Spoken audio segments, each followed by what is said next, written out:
Alex Salmond here. We've got a question from David Reed. We've got 3 or 4 minutes left. David Reed, your question. Yes, will Brexit lead inevitably to the breakup of the United Kingdom? Your call, Alex Salmond. Well, I agree. We've heard it from Andy. I agree with Andy. I mean, if you had a situation where, and it looks like Scotland is going to vote very strongly in favour, but if you had a situation where Scotland was dragged out of Europe against the will of the Scottish people, then that would be a change in material circumstances that would justify another referendum.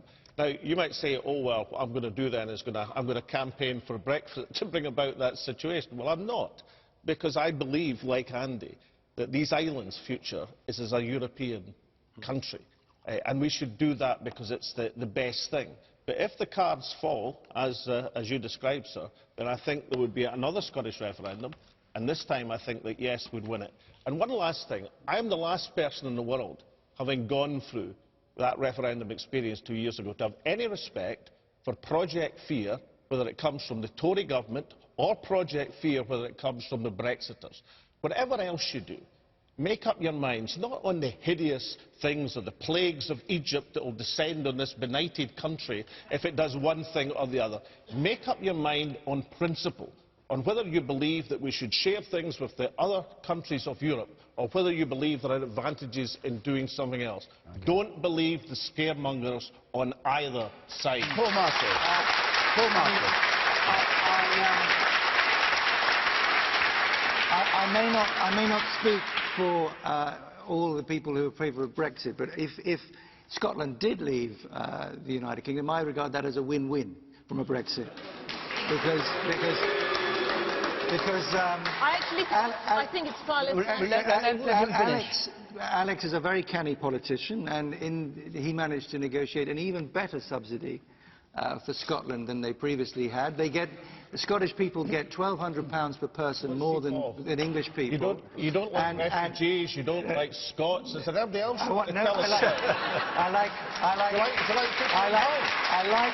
like everybody to stand on their own 2 feet. You used to like Liberal Democrats, the Scots need to stand on their own 2 feet. They have a £15 billion deficit. But Alex Salmond, I've always taken to be a man of his word.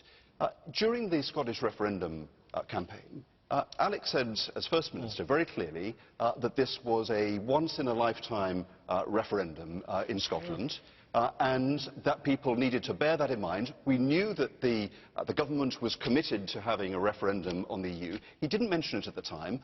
I think that he should be consistent with the position that he took during the general election of last year, my successor said we would provoke a referendum, and we won 56 out of 59. But this, of course, once in a lifetime. This, of course, isn't a once-in-a-lifetime referendum, because if everybody votes in, you can have another referendum in 5 years' time or 10 years' time if you don't like the way it works out, can't you? Well, I think it's a big decision, and it's once in a lifetime if you vote Brexit, but if you vote in, you've got another chance. But I want to go straight to the question. I'll firstly commend Alex on his honesty, because he gave a very honest answer there before. But I also think, for the people sitting at home watching this programme tonight, in my view, he's just given them the single biggest reason to go out and vote in. Because if you love Britain, if you love this country, if you want it to stay together, vote for it to remain in the European Union as a partnership, and vote for it so that it stays together as Britain as a partnership.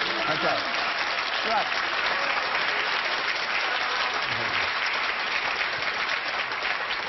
Little voice, my voice in my head tells me we're overrunning our hour, and Andrew Neil will be very, very cross with us. Good. So Win-win.